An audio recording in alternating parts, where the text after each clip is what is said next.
Misalnya akan muncul nabi-nabi palsu. Nabi palsu ini dapat diketahui dari buahnya.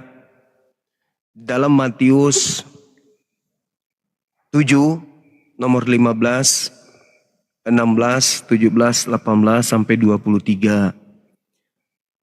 Jadi tanda-tanda nabi palsu itu pengikutnya memanggil Yesus Tuhan. Bernubuat pakai nama Yesus, bermukjizat pakai nama Yesus, mengusir setan pakai nama Yesus. Jadi, apakah ada nabi selain Nabi Paulus yang mengajarkan memanggil Yesus sebagai Tuhan? Menurut Ibu Christine. Karena Paulus pernah lihat kalau Yesus itu dia pernah bertemu dengan Yesus gitu. Iya, kita sudah mengakui bahwa Yesus menurut ibu itu adalah nabi. Oke, saya pun mengakui bahwa memang Yesus berkata ada nabi di zamannya, tapi itu disebut sebagai nabi palsu. Tanda-tanda nabi palsu ini bisa dilihat dari pengikutnya, yaitu pengikutnya nabi palsu memanggil Yesus ini Tuhan. Nah, satu-satunya agama di atas muka bumi ini yang memanggil Yesus Tuhan itu hanya agama Kristen. Atau menurut ibu, ada nabi palsu lain? Atau ada nabi palsu yang pengikutnya itu bermukjizat, bernubuat pakai nama Yesus selain Paulus? Ada. Siapa itu ibu? Ya, nabinya Bang Zuma itu. Oh, maaf. Nabi kami umatnya tidak pernah kemudian kami umatnya tidak pernah diajarkan bermujizat pakai nama Yesus. Gitu ibu. Sorry. Yang bermujizat pakai nama Yesus itu kan, yang mengusir setan pakai nama Yesus itu kan hanya Kristen, pengikut Paulus. Jadi Kristen menyembah Yesus dan seterusnya, memanggil Yesus Tuhan, bernubuat pakai nama Yesus, mengusir setan pakai nama Yesus, itu tanda-tanda nabi palsu. Di dalam Matius 7, nomor 15 sampai nomor 23. Nah, saya bersyukur ibu orang kedua yang mengakui bahwa Paulus itu adalah nabi. Berarti nabi yang mengajarkan agama Kristen adalah nabi yang pengikutnya memiliki ciri-ciri sebagai buah dari nabi palsu. Itu gimana tanggapan ibu?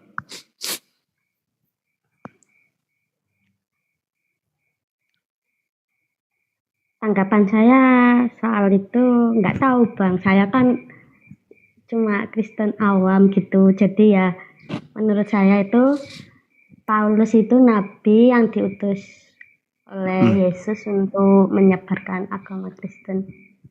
Oke, itu cuma itu aja gitu. Oke. Jadi kesimpulannya, tanda-tanda nabi palsu yang dikatakan oleh Yesus di dalam Matius 7 nomor 15 sampai nomor 23, sampai saat ini kita masih menduga bahwa itu adalah Kristen dan nabinya bernama Paulus. Gitu ya Bu ya, sementara kita punya kesimpulan seperti itu ya. Ya. Oke, baik. Kita tunggu. Ada tapinya. Silakan. Tapi aku boleh tanya. Misalnya saya mau mau belajar agama Islam pada Bang Zuma itu gimana? Mau login gitu. Boleh. Mau belajar Islam atau mau syahadat? Mau masuk Islam? Belajar dulu. Kalau baca syahadatnya sih saya ingin Bang Zuma sama kawan-kawan dilihat gitu. Usia ibu sekarang udah berapa ibu? Saya masih 23 tahun. 23 tahun. Oh iya, masih muda kali. masih muda. Nah, jadi kalau mau belajar Islam yang terpenting, sesuai dengan tema kita, bahwa Islam itu diajarkan oleh seorang Nabi yang bernama Nabi Muhammad SAW. Beliau yang menerima wahyu berupa Al-Quran, lalu kemudian Al-Quran ini disampaikan kepada umatnya. Nabi Muhammad itu diutus oleh Allah di atas muka bumi ini, memang betul diutus untuk seluruh umat manusia, termasuk untuk Ibu Christine. Di dalam Al-Quran surah Al-Ahzab ayat 40 atau di dalam surah An-Nahl ayat 44. Jadi beliau Nabi Muhammad diutus kepada seluruh umat manusia. Sedangkan Yesus berdasarkan Matius 15 nomor 24, beliau diutus untuk Bani Israel saja. Sedangkan saudari Christine ini dari Bani Israel atau bukan? Kalau di ajaran saya dari Bani Israel, Bang. Oh, jadi ibu dari Bani Israel. Sukunya suku apa, Ibu? Suku apa nggak tahu juga gitu loh. Kalau di ajaran agama Kristen itu menyandang dari Bani Israel, ajarannya dari situ. Enggak, sukunya maksudku, suku ibu di Indonesia ini suku apa? Oh, suku Jawa, Bang. Oh, jadi Bani Yakub dari suku Jawa. Iya, suku Oh, Jawa.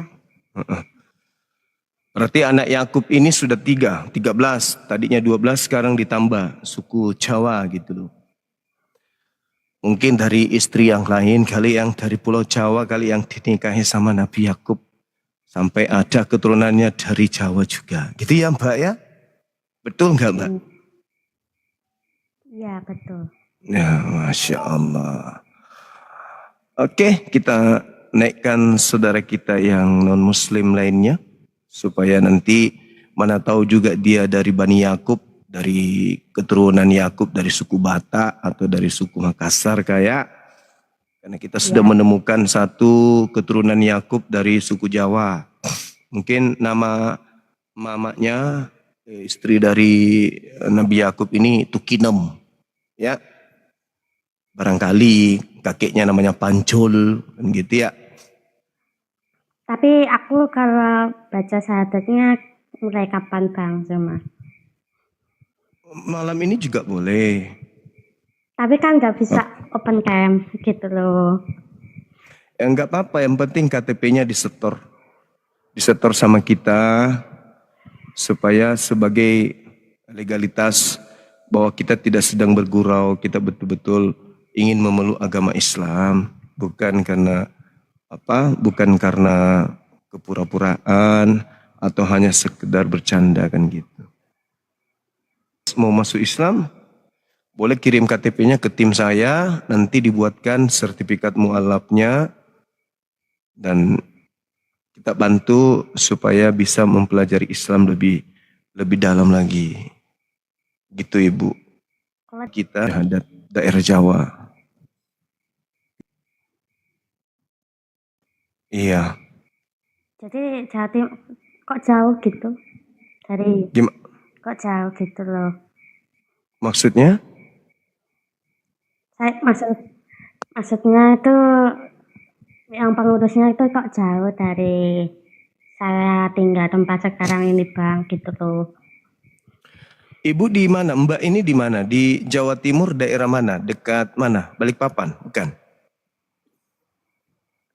Kan, dekatnya makam Soekarno. Oh iya. Masya Allah. Ya sudah, nanti kalau ini ada nggak yang hafal nomor kontaknya Bang Handi di bawah, tolong diketik.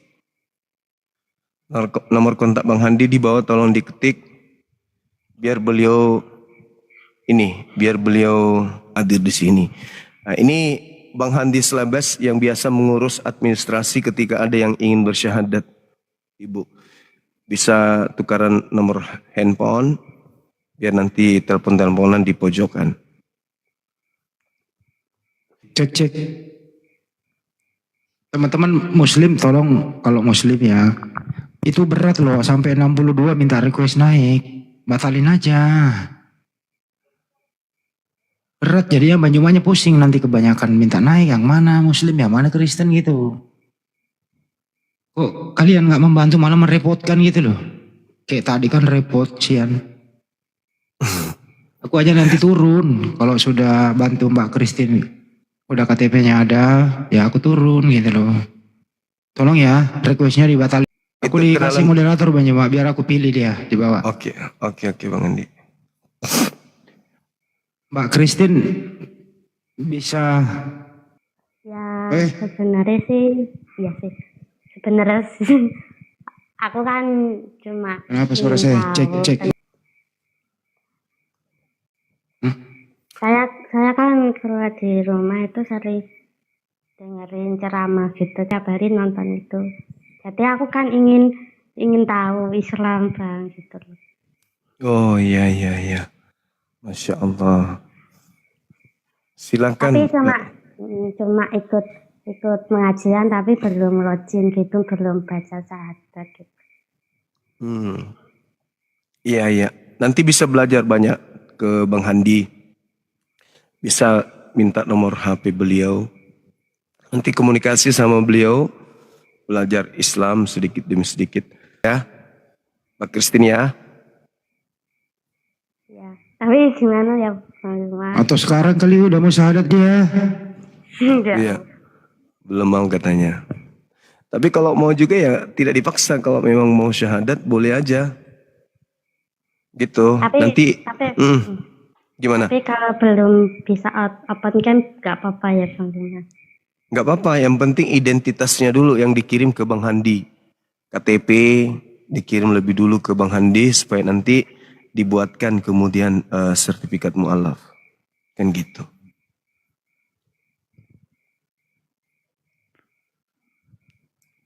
Gimana Mbak Christine? Nggak apa-apa Bang Yuma. Jadi nanti tukaran nomor HP dengan Bang Handi. Ya tak follow dulu Bang Handinya. Gitu, Masya Allah. Lihat WA, nanti Bang Handi yang ini, yang informasikan ke kita kapan Mbak Christine ini mau bersyahadat. Kan gitu ya. Oke Mbak Christine. Masih ada sebelum kami turunkan? Ya itu aja Bang, nanti kalau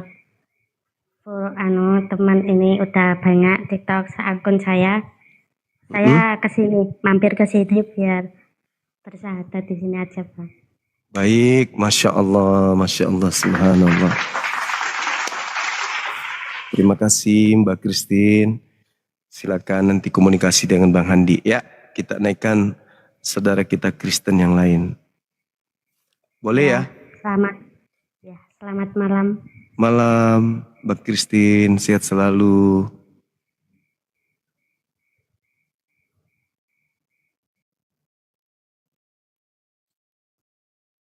Bang Handi sudah moderator Bang Handi? Udah. Ay, mantap, dipilih yang... Aku malah disuruh turun di bawah nih netizen nih. Netizen. Ya Allah. Yang oten Bang Handi. Apa sih salahku teman-teman lu suruh gue turun. Gue kesini naik buat bantu di Banyumas. Buat Silakan, moderatorin. Nanti ada Oten kan moderator tuh gitu loh. Tapi kalau Anda gemuk jangan langsung kayak Raya aku turun nih.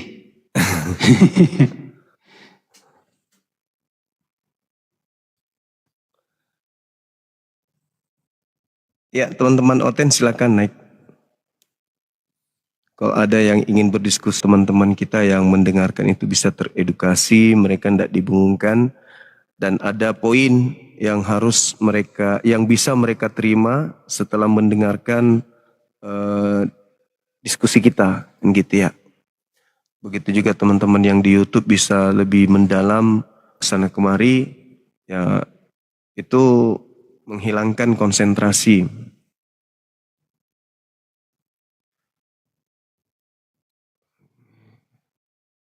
Kita naikkan dulu ya saudara-saudara.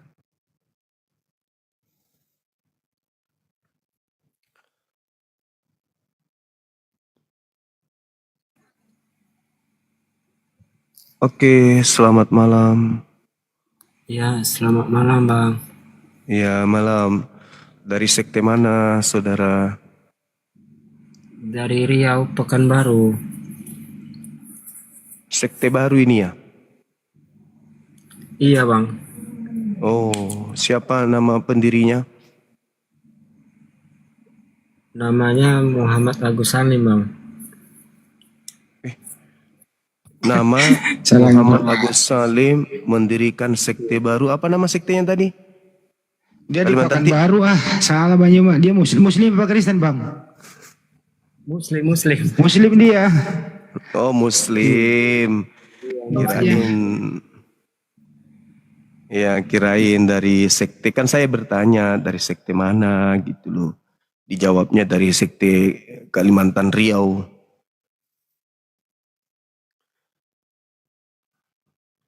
Dia nyari orang di bawah. Dan kalau Muslim ngapain juga minta naik kan gitu. Malam Mas Juma. Malam Mas Johnson. Iya, selamat Apa kabar Mas? kabar baik, kabar baik. Kabar baik. Cuman Mas Juma kalau kita diskusi jangan suka main turunkan ketika Mas Juma nggak bisa jawab gitu loh. Daripada ngaco, daripada Nggak ngawur. ngaco, diskusi pada intinya tapi Boleh. nggak bisa jawab. Iya. Iya, malah main turunin. Ya udah. Tema kita Nabi yang diutus kepada Nabi Muhammad yang diutus kepada umat Islam. Narasi dulu. Iya. Silakan. Ya, jadi Nabi yang diutus kepada umat Kristen itu ya banyak. Itu dari Nabi Yesaya, Yeremia. Itu Nabi untuk Bani Israel, Bang. Yang saya tanya Bani Kristen, jangan seperti Yahudi. Mas Cuma Itu belum mendengar penjelasan secara utuh, udah langsung ini. Iya. Kayak gini diskusinya kan terus. yang saya tanya Sekarang. Nabi yang Saya lanjutkan dulu, saya lanjutkan. Nabi Saya lanjutkan yang dulu. diutus untuk Kristen kok Yesaya. Makanya saya lanjutkan dulu. Ya. Silakan. Udah, saya lanjutkan dulu. Udah. Kalau Mas Cuma pandangannya seperti itu, emang isi Bibelnya orang Kristen itu apa? Ya, justru karena itu ngambil kitabnya agama orang. Yang saya tanya ini kan Belum Nabi selesai orang ngobrol. Ya udah, kamu kalau mau ngobrol saya dengar. Ya udah, lanjut. Kamu ngobrol dulu dah. Nabi Anda mengatakan bahwa Nabi yang diutus untuk Kristen itu adalah Yesaya. Itu Udah, kebohongan. saudara jelaskan dulu Nabi yang diutus buat Islam dah. Baru Itu- nanti selesai ngobrol baru tanggapin. Itu kebohongan yang Anda sudah lakukan. Pantas aja Anda tidak diterima di komal-komal. Agama itu mengajarkan kita untuk jujur. Jujur. Yesaya itu adalah kitab yang diberikan kepada Nabi Yesaya untuk raja-raja Yehuda. Oke ya? Jadi itu tidak ada hubungannya pengikut nabi-nabi Yahudi. Tapi kami umat Islam tidak akan pernah mudah tertipu. Saya ulang Saya, pertanyaannya. kenapa Saya ulang Allah pertanyaan. tidak mengatakan itu dalam Al-Quran? Kenapa Allah atau Muhammad Jangan emosi. Jangan emosi, santai aja. emosi? Santai aja, Kita santai basic aja. Al-Quran ya. Nah, Santai aja, santai. Ini orang jelaskan dulu itu. pertahankan Santai. berjuang. Saya tanya lagi satu kali. Iya. Kalau di dalam Islam itu Nabi Muhammad itu diutus kemudian untuk mengajarkan seluruh umat manusia. Ya, bil bayyinati waz zubur wa anzalna ilaika dzikr litubayyana linnas ma nuzila ilaihim wa la'allahum yatafakkarun. Nabi Muhammad diutus sebagai nabi kepada seluruh umat manusia. Dia diajarkan kemudian oleh Allah melalui perantaraan Roh Kudus untuk membimbing seluruh umat manusia. Al-Quran surah Asy-Syura ayat 52. Nah sekarang yang mendirikan dan yang mengajarkan kemudian Islam itu adalah Nabiullah, baginda Rasulullah Muhammad sallallahu alaihi wasallam. Rasulullah wa khataman nabiyyin. Jelas itu. Islam dengan seperangkat kemudian rukun yang ada di dalamnya, aturan yang ada di dalamnya, dihadirkan kemudian di atas muka bumi ini melalui seorang nabi bernama Nabi Muhammad. Anda terima kenabiannya ataupun tidak, yang pasti beliau adalah nabi yang mengajarkan agama Islam. Nah sekarang, nabi mana yang mengajarkan agama Kristen? Tolong jangan berbohong. Silakan Anda bicara. Oke, jika ada keraguan-raguan padamu Muhammad, maka tanya ahli-ahli kita. Tidak ada. Sayangnya beliau tidak ragu. Sayangnya beliau tidak ragu. Jangan kamu tanya sih. Sayangnya Nabi Jangan itu kamu tidak tanyain, ragu. Jangan emosi. Santai aja. Santai. Mau kita apa, santai. mau apapun narasi Anda, Islam diajarkan Nabi Muhammad. Itu loh. Mau dia ragu, mau dia tidak ragu, intinya Nabi Muhammad mengajarkan Islam. Nabi Muhammad Jadi Allah membawa berkata kepada Muhammad, tidak ada urusan dengan disuruh nanya siapa? Nah, sekarang yang saya pertanyakan ini, agama Kristen itu dibawa oleh Nabi siapa? Pertanyaan saya, Allah menyuruh. Tidak ada itu, tidak ada, tidak ada. Itu Jangan sedang mute, tidak kita Cuma. bahas. Saudara, Islam. Islam itu diajarkan oleh Nabi Muhammad. Selesai. Sekarang Kristen diajarkan oleh Nabi siapa? Jawab. Saya sudah jelaskan. Iya, apa yang Anda Oke, jelaskan? biar kamu puas. Pertanyaan saya, silakan. Oleh Rasul Paulus, biar kamu. Oke, berarti Paulus oleh Nabi Muhammad, Kristen diajarkan oleh Paulus yang Anda katakan Nabi. Sekarang kita naikkan level. Oke? Yesus berkata bahwa nabi-nabi palsu itu bisa dilihat dari buahnya. Oke? Nabi Muhammad, kalau dia nabi palsu, bisa dilihat dari buahnya. Apa buah nabi palsu? Umatnya memanggil Yesus Tuhan. Umatnya nabi palsu, bermujizat, bernubuat, kemudian mengusir setan pakai nama Yesus. Itu buah dari nabi palsu. Pertanyaan saya, adakah umat selain umatnya Nabi Paulus yang melakukan kriteria yang diceritakan oleh Yesus dalam Matius 7 nomor 15 sampai nomor 23 ini? Silakan. Oke, kalau saudara Juma bilang kriterianya adalah nabi palsu adalah Paulus, kenapa Allah atau Muhammad tidak pernah menceritakan tentang Paulus ini seorang nabi palsu? Saudara, Paulus lahir 500 tahun sebelum Muhammad atau Allah Mekah ada. saudara, Apa kalau Soleh, Yesus, Muhammad atau Yesus, Allahnya Muhammad tidak bisa mengenal Paulus? Yesus yang bercerita tentang Nabi palsu. Iya, itu jawab dulu. Itu dulu jawab dulu. Yesus Kenapa yang Muhammad bercerita. atau nabi-nabi atau sahabat-sahabat Muhammad tidak menceritakan Paulus dalam kitab atau hadis-hadismu? Yesus yang bercerita. Itu dulu jawab cuma. Itu dulu. Yesus yang bercerita tentang nabi palsu, bukan Allah. Kalau Allah bercerita tentang hal yang Anda pahami, Berarti buta, Allahmu itu buta. kan mulai menghina. Mulai dia kena kan? Mulai dia kena jantungnya. Kenapa? Dia sudah mengakui. Karena putus asa mau kemana? Mau ke Nabi Musa bukan. Mau ke Yesus juga bukan. Satu-satunya Paulus. Giliran dinaikkan levelnya. Yesus berkata tentang nabi palsu. Dari buahnya kamu bisa melihat nabi palsu itu. Paulus kan sudah masuk dalam kategori nabi. Menurut saudara kita. Nah sekarang nabi palsu itu dari mana bisa kita lihat menurut Yesus? Dari buahnya. Apa tanda nabi palsu? Pengikutnya memanggil Yesus Tuhan. Bernubuat pakai nama Yesus. Bermujizat pakai nama Yesus. Mengusir setan pakai nama Yesus. Itu tanda-tanda ada di mana? Ada di Islam atau ada di Kristen? Silakan. Silakan naik lagi. Saudara Kristen kita silakan. Ingat ya, kita bukan dalam keadaan sesi saling hujat ya, jangan. Jangan. Kita mengedukasi. Percuma saya buka komal kayak gini kalau saling hujat. Iya. Pertanyaan saya dulu jawab Juma. Kenapa? Kamu jawab aja dulu. Ini pertanyaan kenapa? Ini pertanyaan netral. Hei, ini pertanyaan yang netral. Tidak pernah menceritakan Paulus ini dalam satu ayat pun.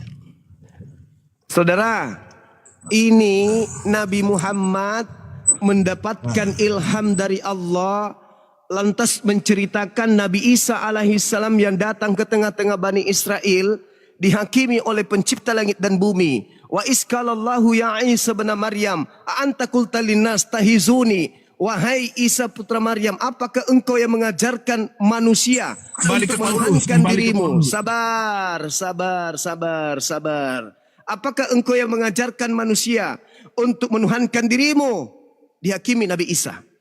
Ternyata yang mengajarkan menuhankan Yesus itu adalah Paulus. Anda kan sudah mengaku.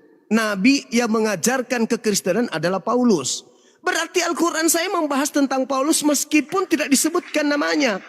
Yaitu siapa yang mengajarkan kaummu menuhankan dirimu, wahai Nabi Isa. Ternyata bukan Nabi Isa, bukan Yesus kan yang mengajarkan menuhankan dirinya, tapi Paulus. Roma 10, nomor 9, nomor 10. Barang siapa yang berkata. Wah, kamu bawa ayat Alkitab Juma. Loh, itu fakta bro. Saya minta. Itu fakta real. Enggak usah nangis di sini. Sekarang yang Anda harus Dengar dulu Juma. Sekarang yang dari Anda harus sekian jelaskan. banyak Saudara, yang berbicara dari sekian banyak kita yang ataupun sahabat-sahabat yang berbicara tentang Paulus. yang berbicara tentang nabi palsu, Al-Qur'an atau Bible, Yesus atau Tuhanku yang berbicara tentang nabi palsu. Sudah saya bilang, kenapa saya Yang berbicara tentang nabi palsu, Al-Quran juga bicara nabi palsu. Tuhanku atau kitabmu? Tuhanmu juga bicara nabi palsu. Tolong tunjukkan di mana dalilnya. Di mana dalilnya? Baca di Al-Quranmu. Ada nabi palsu. Masa kamu nggak tahu Juma? Tolong tunjukkan dalilnya. Di mana? Makanya kamu itu nggak tahu Juma, ilmu tidak ada berarti. Oke, dah. Sekarang kalau kamu bisa menunjukkan ayat tentang nabi palsu, silakan. Saya tunjukkan ayat tentang nabi palsu.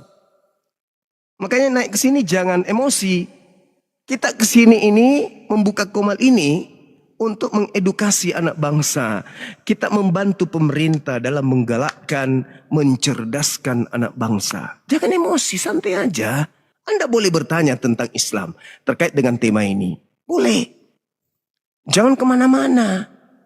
Apabila engkau ragu, tanyakan kepada Yahudi. Nabiku ragu rupanya. Enggak. Menyentuh bahkan melihat pun kitabnya orang Yahudi itu Nabiku enggak pernah. Bukti bahwa beliau enggak ragu. Oke? Fakta bahwa Nabiku enggak ragu sampai hari ini ajarannya 1400 tahun. Kokoh berdiri tanpa campur tangan orang-orang Yahudi. Paham? Sekarang giliran saudara saya Kristen. Tadi Anda sudah mengakui bahwa Nabi yang mendirikan agama Kristen adalah Paulus. Sudah kita kunci di situ. Nah sekarang menurut Yesus ada nabi palsu. Dari buahnya nabi palsu ini bisa kita ketahui. Apa buah dari nabi palsu menurut Yesus? Memanggil Yesus Tuhan. Bermujizat pakai nama Yesus. Mengusir setan pakai nama Yesus. Bernubuat pakai nama Yesus. Di mana itu tertulis? Di dalam Matius 7 nomor 22 sampai nomor 23. Pertanyaannya, ciri-ciri daripada pengikut nabi palsu itu ada di Islam atau ada di Kristen? Jawab. Untuk ayat untuk ayat yang Dulu Kristo, perkenalkan diri dulu. Abang itu omong. Wih, perkenalkan diri dulu bro, baru masuk. Perkenalkan dirimu dulu. Perkenalkan nama saya Kristo dan saya dari kaum Kristen. Silakan.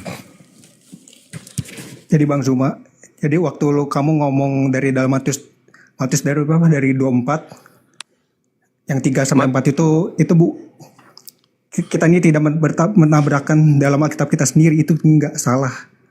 Itu ayat itu. Ayatnya gimana Bang? Ayat itu jelas-jelas itu ngomongin tentang nabi kalian. Oh ya? Nabi saya pernah mengaku bertemu. Nabi saya pernah mengaku bertemu. Nabi saya pernah mengaku bertemu dengan Mesias gitu. Di mana Nabi itu? kalian baru lahir 570 tahun dan Yesus baru lahir pada Tidak tahun seperti pertama, itu, gitu. saudara. Coba dalami lagi Bibelmu. Kenapa sulit memahami Bibel itu padahal sudah bahasa Indonesia direvisi, diperhalus, supaya kalian itu bisa paham loh. tahun besok direvisi lagi supaya kalian paham. Belum paham juga direvisi lagi, dikoreksi lagi sampai kalian betul-betul paham. Masa nggak bisa? Yesus itu sedang berbicara dengan orang-orang yang hidup di abad pertama. Bahwa Mesias palsu dan nabi palsu itu akan datang bertemu dengan orang-orang yang hidup di abad pertama. Nabiku hidup di abad ke-7. Jangan Anda kait-kaitkan itu. Jangan. Gak nyambung itu. Pertanyaan nabi kalian pernah bertemu dengan Yesus enggak? Kenapa bisa-bisa Muhammad menganggap Yesus itu nabi bukan Tuhan? Apakah dia saksi mata tentang Yesus? Bukan, itu aja pertanyaan. Bukan itu. Yesusnya berkata kepada muridnya, waspadalah kepada penyesat yang datang kepadamu. Yang datang kepada murid Yesus. Siapa yang datang kepada murid Yesus? Paulus atau nabiku Nabi Muhammad? Ayolah saudara. Kita bukan kalah menang di sini. Saatnya kita mengedukasi anak bangsa. Coba Anda baca di dalam kitab saudara. Matius 24 nomor 4. Itu ucapan Yesus kepada muridnya yang datang di Bukit Zaitun. Nabi Muhammad tidak pernah datang ke Bukit Zaitun. Yesus didatangi muridnya di Bukit Zaitun. Berbicara mengenai pribadi mereka. Perbincangan internal antara guru dengan murid.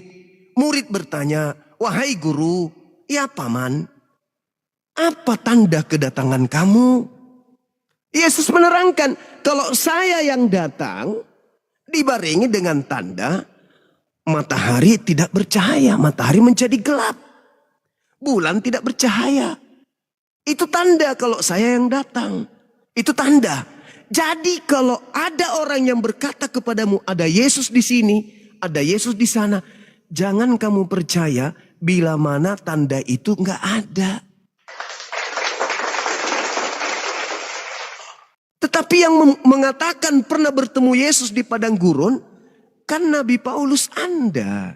Tadi saudara kita ada yang sudah mengakui si Johnson itu Paulus itu nabi. Begitu saudara. Saya nggak setuju sama orang gitu, sorry ya.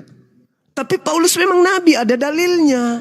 Sejak kapan Paulus itu nabi? Dia tuh rasul. Kisah para Rasul 13 nomor 1. Ada beberapa nabi di Antioquia. Kirene di Antioquia. Kemudian Saulus di Antioquia. Lalu dalil ini mau diapain? Di situ jelas-jelas ada beberapa nabi di Antioquia. Salah satunya adalah Saulus.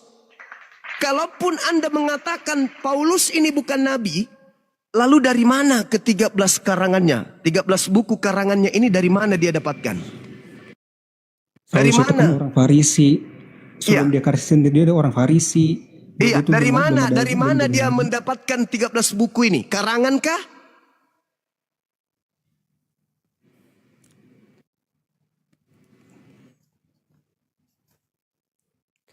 Jadi coba lah. Kan Paulus itu kan dulunya kan orang Yahudi, pasti ada kitab-kitab Torah gitu kan dan juga Injil gitu. Iya, tapi kan diakui kan kisah para Rasul 13 nomor 1 kan di situ diceritakan dia adalah seorang nabi yang ada di Antioquia. Nabi Saulus pertama kali setahun bersama-sama di Antioquia Turki, pengikutnya disebut Kristen. Jadi kalian itu memang pengikut nabi, Nabi Paulus. Kami juga pengikut nabi, Nabi Muhammad. Sekarang yang mana yang menjadi pengikut nabi palsu? Anda atau saya? Maka yang menentukan itu adalah baginda Rasulullah Muhammad SAW dengan Paulus yang adalah nabi juga. Itu penentunya. Kalau Paulus terciduk nabi palsu berarti Anda pengikut nabi palsu. Kalau Nabi Muhammad ternyata yang nabi palsu berarti kamilah ini pengikut nabi palsunya. Nah sekarang apa tolak ukurnya? Kata Yesus, nabi palsu itu sezaman dengan Yesus. Apakah nabiku sezaman dengan Yesus? Enggak kan? Kan itu kita nggak bisa percaya sama nabi kalian loh. Gimana? Enggak usah Kan Anda nabi kalian percaya. jauh dibanding Yesus. Ini tidak ada sesi percaya atau tidak percaya. Paham? Ini kita sedang membahas dedikasi seorang pejuang mengajarkan suatu ajarannya. Konteks apa yang dia bawa sebagai narasi dari langit. Bukan masalah Anda harus percaya kepada nabiku atau saya percaya kepada nabi Anda. Bukan. Kita sedang mengedukasi kawan.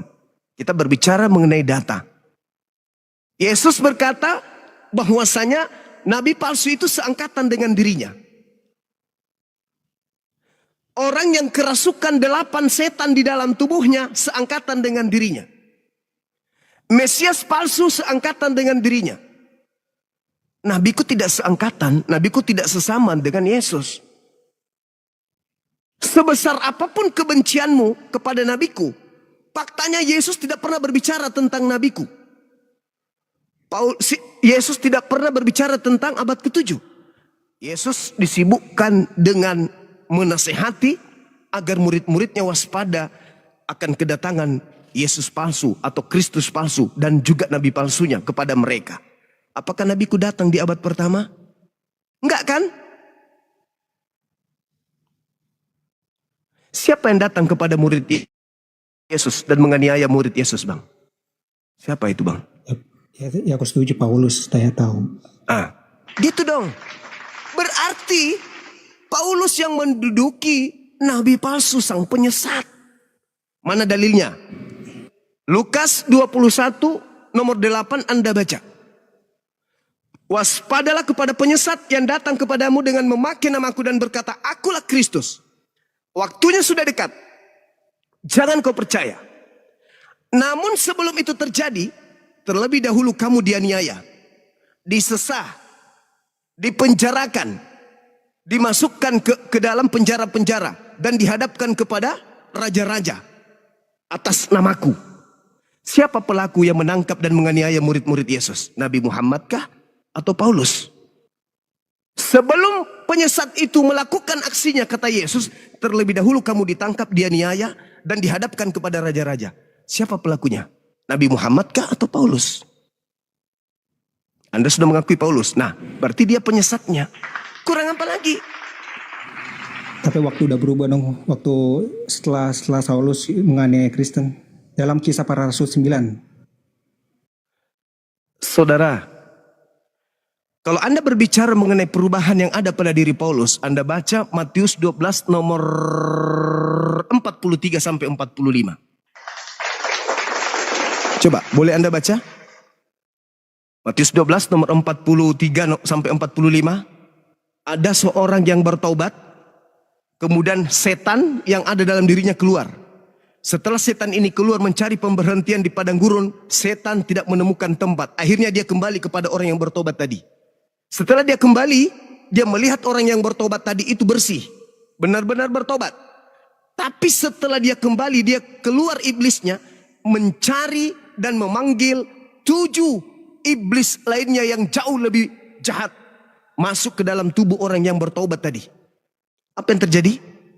Orang itu semakin jahat, jauh lebih jahat daripada sebelum dia bertobat. Dan kata Yesus, itu berlaku terhadap angkatan jahat ini. Angkatan jahat ini dimaksud oleh Yesus adalah orang Farisi. Ahli kitab orang Farisi. Yang mengajarkan kebangkitan pada hari ketiga.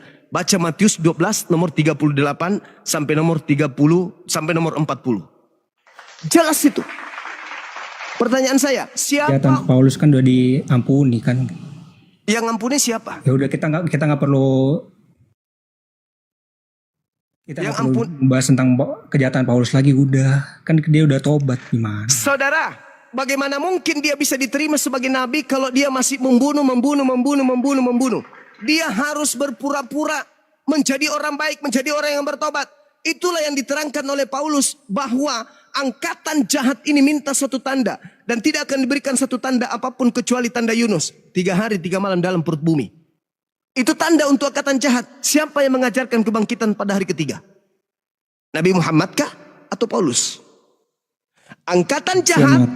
Kesaksian mata itu. Bukan. Angkatan jahat ini meminta satu tanda. Dan tidak akan diberikan satu tanda kecuali tanda bangkit pada hari ketiga. Matius 12 nomor 38 sampai nomor 40. Pertanyaan saya, siapa yang mengajarkan kebangkitan hari ketiga sebagai jalan keselamatan? Nabi Muhammad atau Paulus? Kalau kedua itu gue setuju, dia bilang kesaksian mata. Itulah pengakuan dari saksi mata, gimana dah.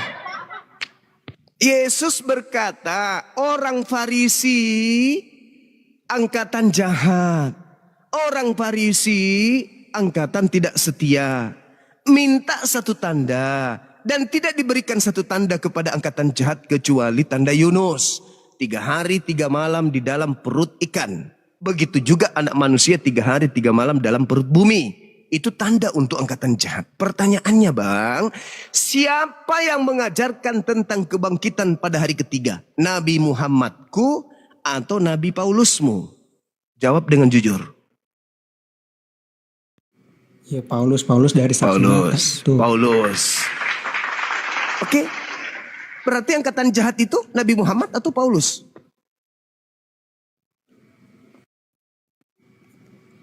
Kalau antara itu sih nggak ada beda sih sama Muhammad. Saudara, Nabi Muhammad bukan orang Farisi. Paulus di dalam Filipi 3 nomor 5, aku ini adalah keturunan Benyamin. Saya adalah orang Farisi. Sementara Paulus, Yesus mengatakan orang Farisi adalah angkatan jahat. Kerasukan setan 8 ekor setan di dalam tubuhnya. Orang Farisi seangkatan dengan Yesus. Nabiku, apakah orang Farisi? Apakah dia kemudian pernah bertemu dengan murid Yesus? Apakah nabiku pernah minta suatu tanda kepada Yesus? Apakah nabiku percaya kepada kebangkitan hari ketiga? Tidak. Semuanya Paulus. Dan Anda sudah akui bahwa agama Kristen didirikan oleh Paulus. Dengan kata lain, silakan Anda narasikan agama Anda ini. Dari mana? Dari mana agama Kristen ini? Hah? Dari angkatan jahat? Dari orang Farisi?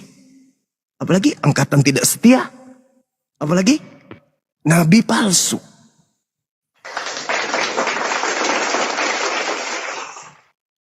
Silakan berargumentasi. Kalau Bang Zuma ngomong kalau kebangkitan itu adalah ajaran Paulus, mending Bang Zuma baca dah Wahyu 1:17-18. Hai, Itu Yesus yang berkata. saudara, Coba. kalau Anda membawa Wahyu 1 nomor 17 nomor 18, itu dituliskan di tahun 100-an, 90 sampai tahun 110. Di mana Yesus pernah berkata, akulah Alfa dan Omega. Kapan Yesus pernah mengatakan itu? Jadi di depan mata Yohanes, Wahyu ditulis sama Yohanes gitu. Hei, tahun 33 Yesus berkata di dalam Yohanes 17 nomor 8, segala firman yang engkau berikan kepadaku telah aku sampaikan kepada mereka. Selesai di tahun 33. Lalu siapa yang berkata di tahun 100 kepada pengarang kitab Wahyu di Pulau Patmos? Akulah Yesus. Itu bukan pengarang, itu kesaksian mata dong. Akulah Yesus Kristus, sang bintang timur. Siapa ini bintang timur ini? Siapa? Helal bin Zakar ini siapa? Baca Yesaya nomor 12, nomor 14. Yesaya bab 14, nomor 12, nomor 13, nomor 14, nomor 15. Sang bintang timur adalah iblis. Dalam bahasa Ibrani disebut Helal bin Zakar, putra Fajar. Sedangkan di dalam kitab Anda, Wahyu 22 tadi, nomor 19, apa yang dikatakan? Nomor 16, apa yang dikatakan? Akulah Yesus tunas Daud, bintang timur, gilang gemilang. Siapa bintang timur? Lucifer. Di mana Yesus pernah berkata kepada Bani Israel, wahai Bani Israel, akulah awal, akulah akhir. Di mana? Yesus mengatakan di dalam Yohanes 8, Yohanes 12, nomor 48, aku datang menjadi manusia bukan atas kehendakku sendiri. Berarti aku bukan Alfa, bukan juga awal, bukan Omega, bukan kesudahan. Lalu siapa yang pandai-pandaian mengaku Yesus dan berkata akulah awal dan akhir? Sedangkan Yesus itu nanti ada ketika ibunya geden. Berarti dia bukan awal. Ayo saudara, silakan Anda berargumentasi.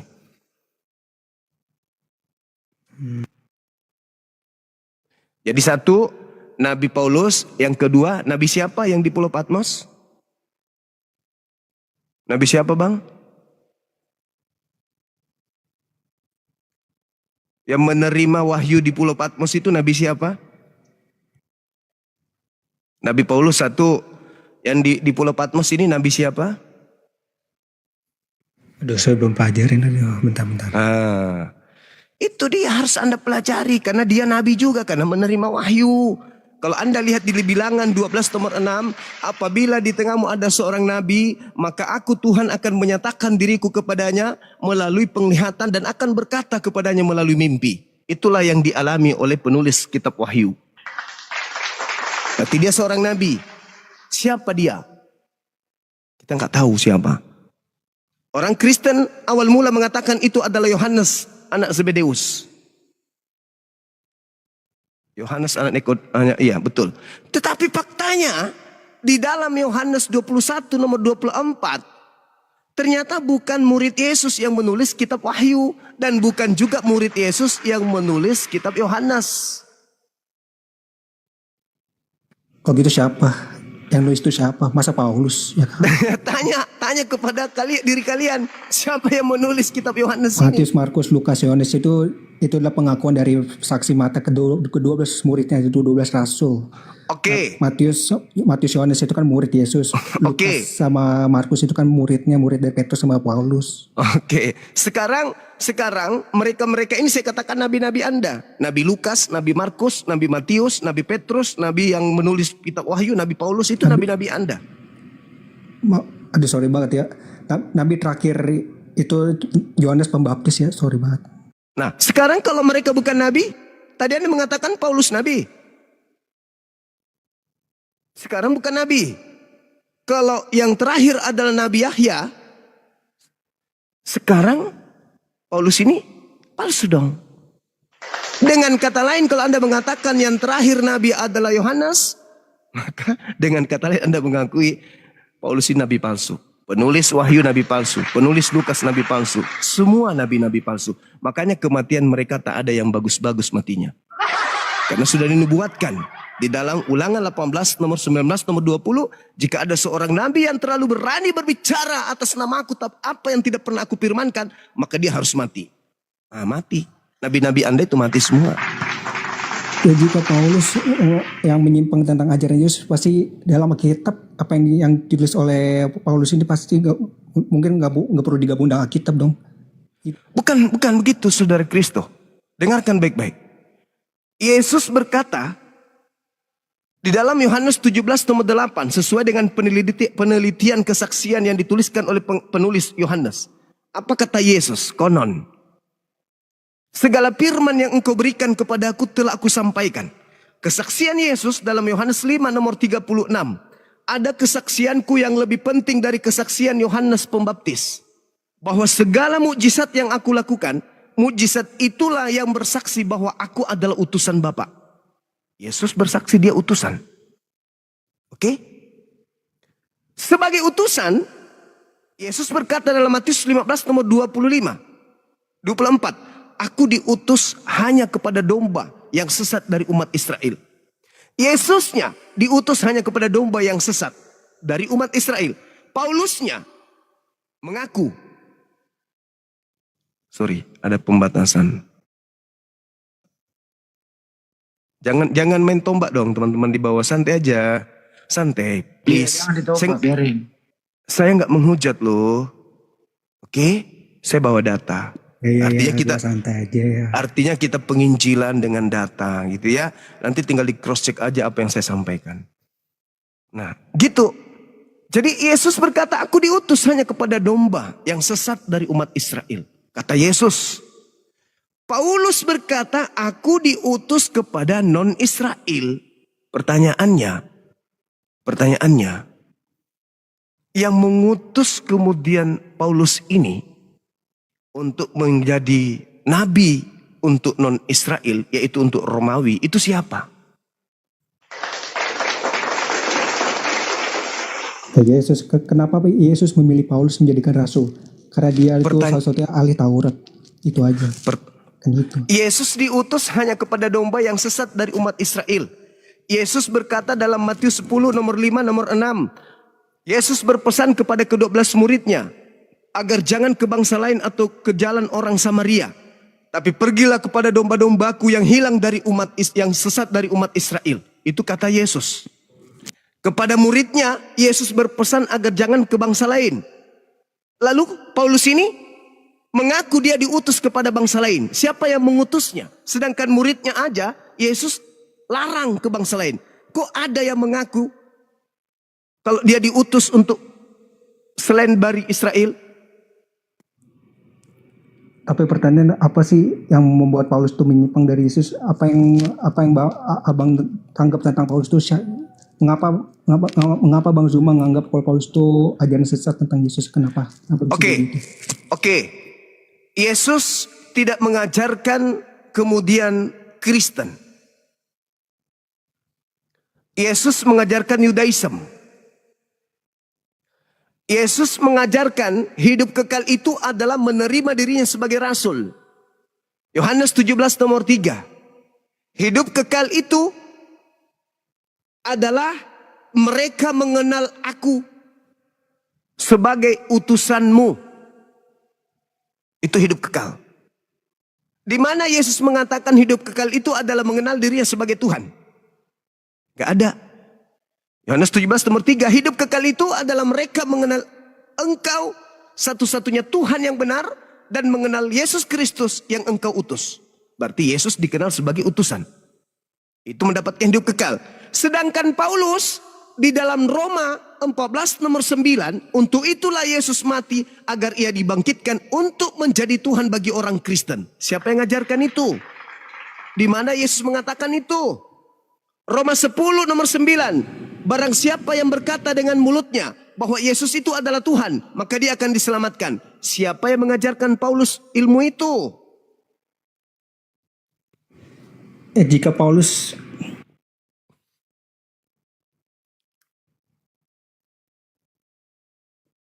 Gimana Bang? Jika Paulus belajar tentang siapa tuh Yesus, berarti dia nggak perlu ngajarin murid-muridnya mengajarkan kekristenan itu kalau dia tuh Tuhan.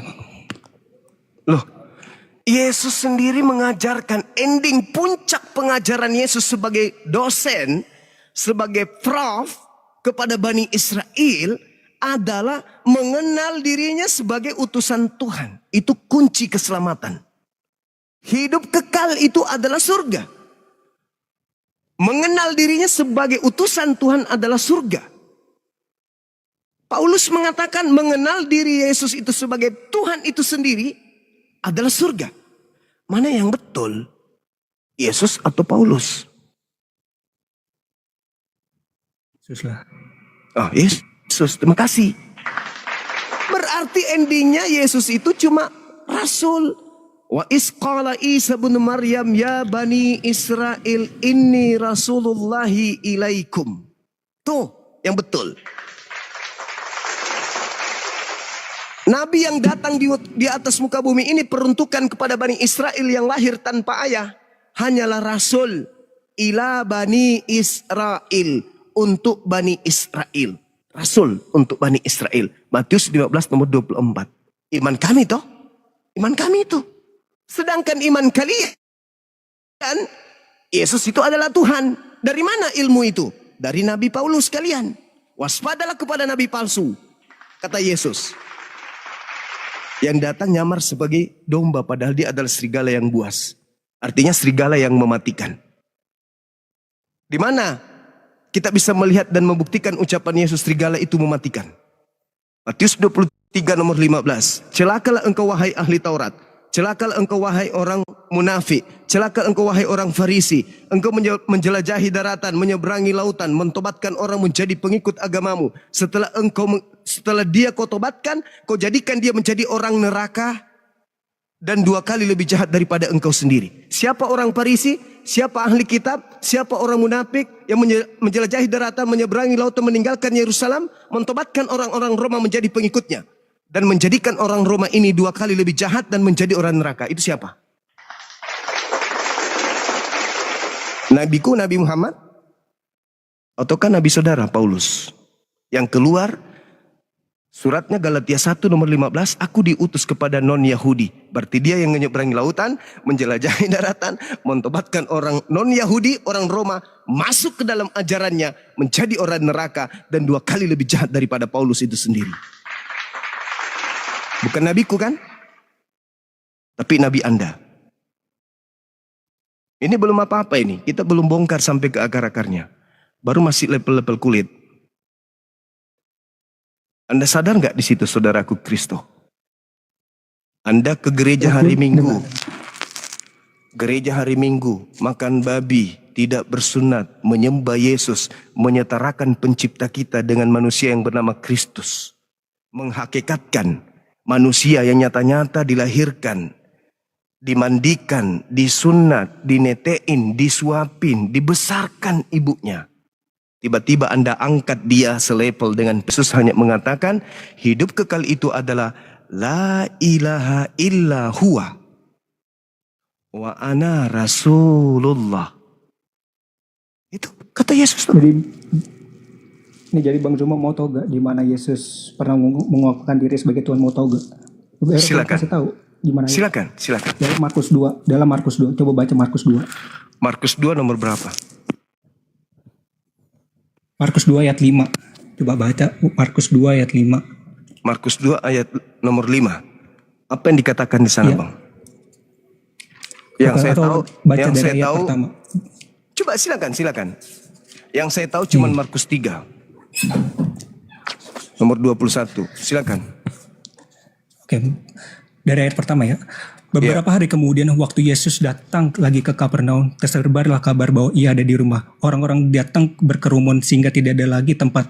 Bahkan di depan pintu pun tidak. Ia memberitakan firman kepada mereka. Lalu orang-orang datang membawa kepadanya seorang lumpuh digotong oleh 4 orang. Namun mereka tidak dapat membawanya kepadanya karena orang banyak itu. Lalu mereka membuka atap di atas Yesus. Sudah terbuka. Dosamu? Mereka menurunkan tikar tempat yang orang lumpuh itu sekarang. Ketika Yesus melihat iman mereka, berkatalah ia kepada orang lumpuh itu, "Hai anakku, dosa-dosamu sudah diampuni." Beberapa hari Taurat sedang diduduki di situ dan berpikir dalam hatinya, mengapa orang ini mengapa orang ini berkata begitu? Ia menghujat Allah, siapa yang dapat mengampuni dosa selain Allah sendiri. Nah, ini menguapkan Yesus itu sebagai Tuhan itu. Oke. Baik. Saya paham dalil itu. Ketika dikatakan dosamu telah diampuni. Paham saya. Sekarang yang jadi permasalahan yang mengampuni siapa? Kalau hanya sekedar berkata dosamu telah diampuni, dosamu telah diampuni, dosamu telah diampuni. Apa yang salah? Bang Suma pun bisa mengatakan hal itu. Tapi yang mengampuni ini siapa? Bapa. Makanya Yesus berkata, Bapa, ampunilah dosa mereka, sebab mereka tidak tahu apa yang mereka kerjakan. Dia tidak mengatakan dosamu telah aku ampuni. Dia mengatakan dosamu telah diampuni. Yohanes 17 nomor 9. Yesus berdoa untuk mereka, bukan berdoa untuk dunia. Jadi Yesus itu melihat ketika ada orang yang kena kutuk, berarti dia pelaku dosa. Mana dalil itu? Silakan Anda buka Ulangan 27. Ayo dong dipikir-pikir lagi dari ayat itu. Kan Yesus kan mengampuni dosa manusia. Di mana Kan Yesus orang Farisi mengatakan bilang, dosamu orang Farisi telah aku bilang, ampuni? Kan orang Farisi bilang hanya Tuhan yang bisa mengampuni dosa. Jadi yang Yesus lakukan itu kan mengampuni dosa. Jadi dia Tuhan. Saudara, ketika orang-orang Yahudi itu berdosa, mereka kena penyakit. Mereka kena kutuk. Mereka kena tulah. Tanda bahwa kutuk dari Tuhan, penyakit dari Tuhan, tulah dari Tuhan, itu adalah sudah diampuni, tandanya mereka sembuh dari penyakit. Ketika Yesus datang dengan berbagai mujizat, coba Anda baca di Kisah Para Rasul 2 nomor 22. Hai orang Israel, dengarkanlah, yang aku maksud adalah Yesus dari Nazaret, seorang manusia yang ditentukan oleh Allah untuk melakukan mujizat, tanda-tanda, kekuatan. Seperti yang kamu lihat, yang dilakukan oleh Allah melalui perantaraan Yesus. Jadi bukan Yesus. Yesus hanya perantara.